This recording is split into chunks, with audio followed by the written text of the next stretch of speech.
Hi, welcome to Understanding Conscious Cryptids with me, Khat Hansen, your host. Hi everyone, it's me, Kat. Welcome to Understanding Conscious Cryptids. Before I start the lesson today, I guess I need to apologize. I got several people emailing me who did not appreciate my candidness in the other video about the orbs. So I guess I need to apologize. I try to make these videos just as I teach when I'm at the schools. I find that a little bit of humor with my lessons tends to make everyone remember them. I'm sorry if that went over like a lead balloon with some people here. Believe me, I'm not prone to making the second mistake again the same way. So, that being said, this lesson will be on a more serious note, since that's what apparently needs to happen with these lessons. So forgive me, I'm not too good at always being serious, but I will try. The lesson that I want to talk about today is just something that I really kind of want to stress, I guess. People ask me a lot of times why I became interested in the history of the Stayama, or the Sasquatch people. And that's kind of threefold.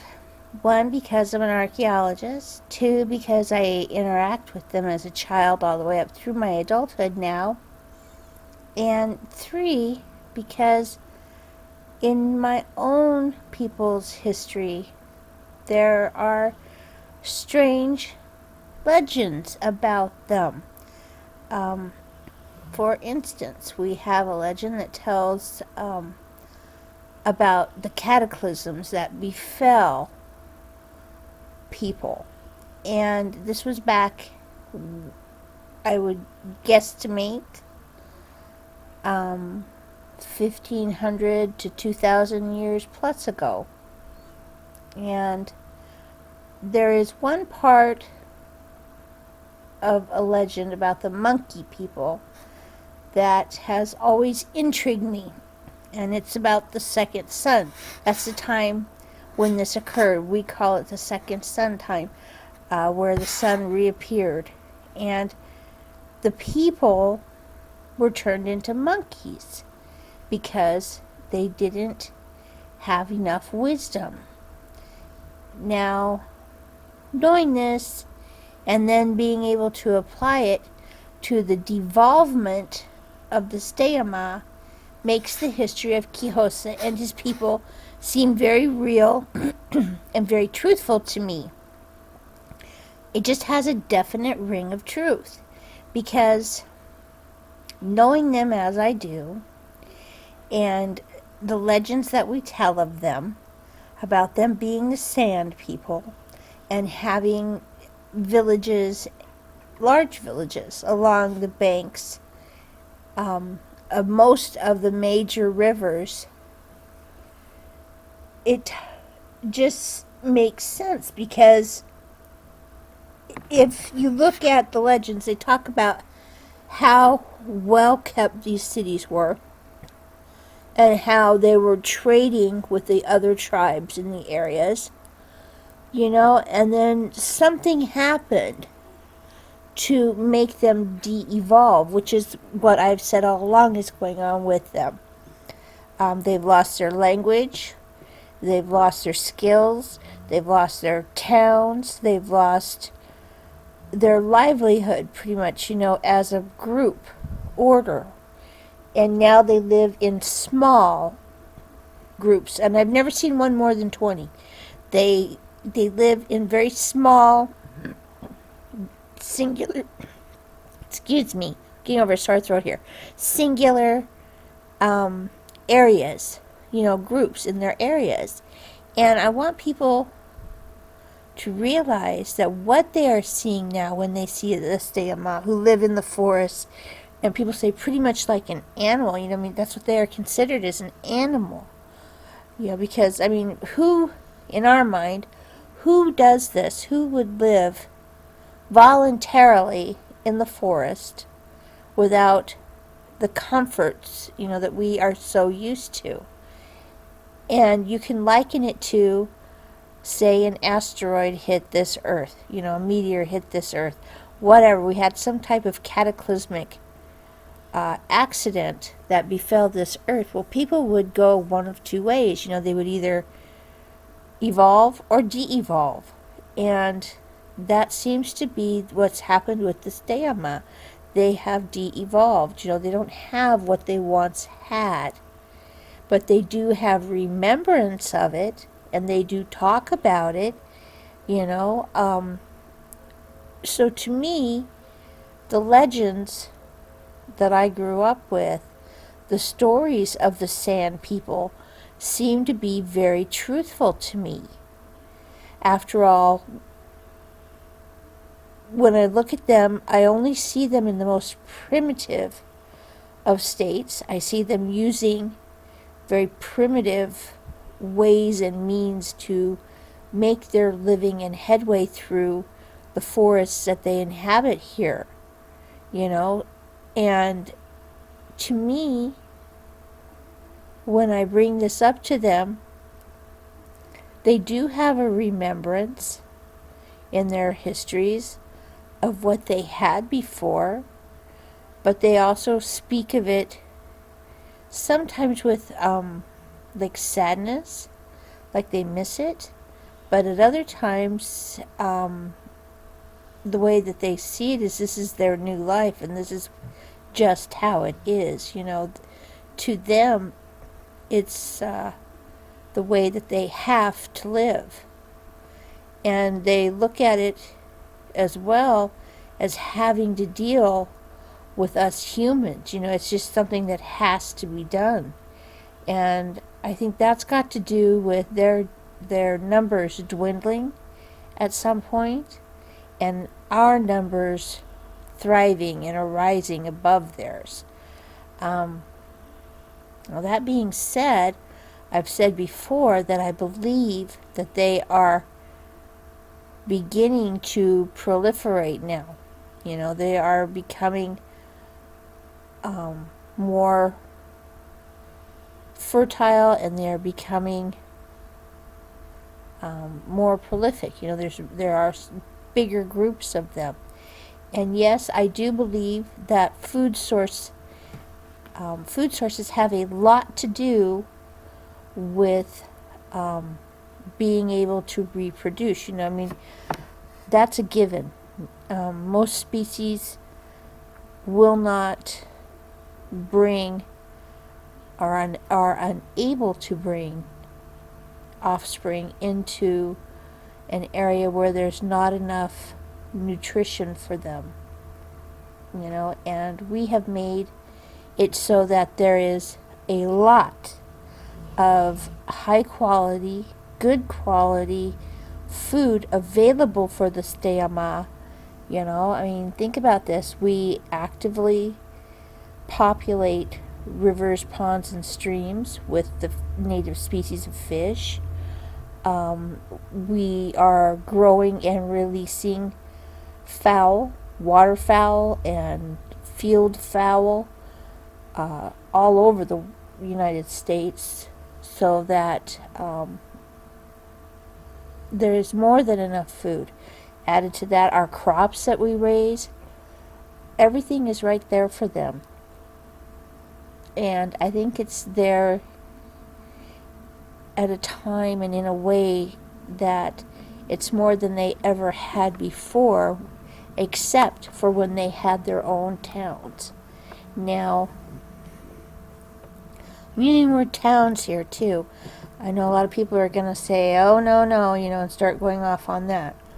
Well, that's the way that I'm just referring to it as, is a town. You can call it a village, you can, a camp, whatever you want to call it. But I consider any group that is 20 or more to be a small town. They have their own places that they live, that they come together to meet. So to me, it's an aspect that I look at as a town. So that being said, they are starting once again to be able to breed and repopulate their numbers that they used to have. So they are growing in number, and I believe that's one of the reasons that people are starting to see them so much, is the fact that they are, like I said, coming into contact with us, because there's more of us now than there is of them. So we are kind of overrunning the forests and such, hiking, day hikes, night hikes, camping trips, field trips, etc., etc. So these guys are bound to be bumped into as our numbers grow. But as their numbers grow too, we are bound to start meeting them more and more. Now, if these beings are being used, as I believe that they are, by Heavenly Father, then most definitely we're going to be seeing them more and more as they are physically brought into our realm. It's not just them, it's other cryptids that are going to be popping into our realm more and more. And I truly believe this because of what is said in Revelations, about the beasts of the field and of the forest being used to do God's work, God's will. That being said, I also believe that at some point people are going to start bumping into the unfriendlies. And these guys are here for a reason. They've always been able to come and go, but I believe that they're getting more free license to do what needs to be done here as the days progress and the countdown begins. So I know that's kind of out there for a lot of people, and that's fine by me. I don't need 1,000 emails telling me that I'm wrong and that I'm a religious fanatic and blah, blah, blah, blah, blah. I'm not preaching at people. I'm just letting them know that this is what I believe and what I know in my heart to be true. So I want people to realize that the Steaua are going to be seen more and more. And in the past, they were seen.